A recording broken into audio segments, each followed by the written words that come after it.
Hi friends, Sikandar കാ മുക്കദ്ദർ എന്നുള്ള ഒരു ഹിന്ദി സിനിമ ഉണ്ട് നെറ്റ്ഫ്ലിക്സിൽ.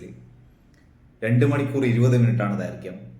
ഇതിന്റെ സംവിധായകൻ നീരജ് പാണ്ഡെയാണ്. അതാണ് ഞാൻ ഈ സിനിമ കാണാനുള്ള ഒരു കാരണം. ഇദ്ദേഹത്തിന്റെ മുമ്പത്തെ സിനിമകൾ എടുത്തു കഴിഞ്ഞാൽ സ്പെഷ്യൽ ചബ്ബീസ്, ബേബി, ഇത് രണ്ടും അക്ഷയകുമാറിന്റെ ഗംഭീര സിനിമകളാണ്. പിന്നെ എ വെനസ്ഡേ, ഉന്നയിപ്പോൾ ഒരുവരുണ്ടല്ലോ, കമൽഹാസനും മോഹൻലാലും അഭിനയിച്ച്, അത് ഈ എ വെനസ്ഡേന്റെ റീമേക്കാണ്. പിന്നെ MS Dhoni the untold story, ഇതൊക്കെ ഡയറക്റ്റ് ചെയ്ത സംവിധാനം. അതുകൊണ്ട് തന്നെ ഈ സിനിമ കാണാനുള്ള ഒരു ആകാംക്ഷ ഉണ്ടായിരുന്നു. ഈ സിനിമ ഒരു ഡയമണ്ട് കവർച്ചയെ കുറിച്ചാണ്. ഒരു എക്സിബിഷന്റെ ഇടയിൽ 50-60 കോടി വില വരുന്ന 5 ഡയമണ്ടുകൾ കവർ ചെയ്യപ്പെടുന്നു.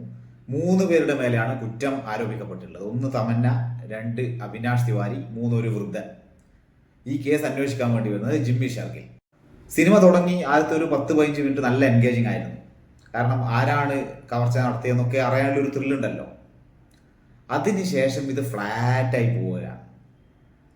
ഒരു അരമണിക്കൂറൊക്കെ കഴിഞ്ഞ് പിന്നെ കാണിക്കുന്നത് 15 വർഷത്തിന് ശേഷം. അതായത് എന്തൊക്കെയോ നടന്നു, ഇനിയിപ്പോൾ പ്രസന്റ് ഡേ കാണിക്കാമെന്ന് പറഞ്ഞ് പല കാര്യങ്ങളും കാണിക്കുന്നു. പിന്നെ തിരിച്ച് 15 വർഷത്തിന് മുമ്പ് എന്ന് പറഞ്ഞ് കാണിക്കുന്നു. നോൺ ലീനിയറായിട്ട് ഇങ്ങനെ പോകുന്നു. പക്ഷെ കൺഫ്യൂഷനൊന്നുമില്ല. പക്ഷെ പടം ഒരു തരത്തിലും എൻഗേജിങ് അല്ല.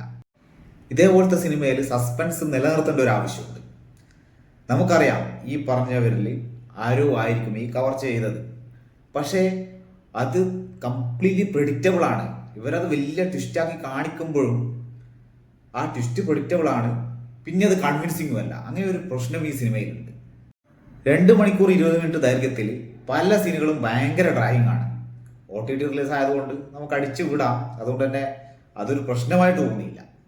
എന്നാൽ പോലും ഇതേപോലെ ഒരു കവർച്ച റിലേറ്റഡ് ആയുള്ള അല്ലെങ്കിൽ കുറച്ച് സസ്പെൻസ് റിലേറ്റഡ് ആയ സിനിമയാകുമ്പോൾ പ്രേക്ഷകരെ എൻഗേജ് ചെയ്യിപ്പിക്കണം. അവിടെ ഈ സിനിമ കംപ്ലീറ്റ്ലി ഫെയിൽ ആവുകയാണ് ചെയ്യുന്നത്.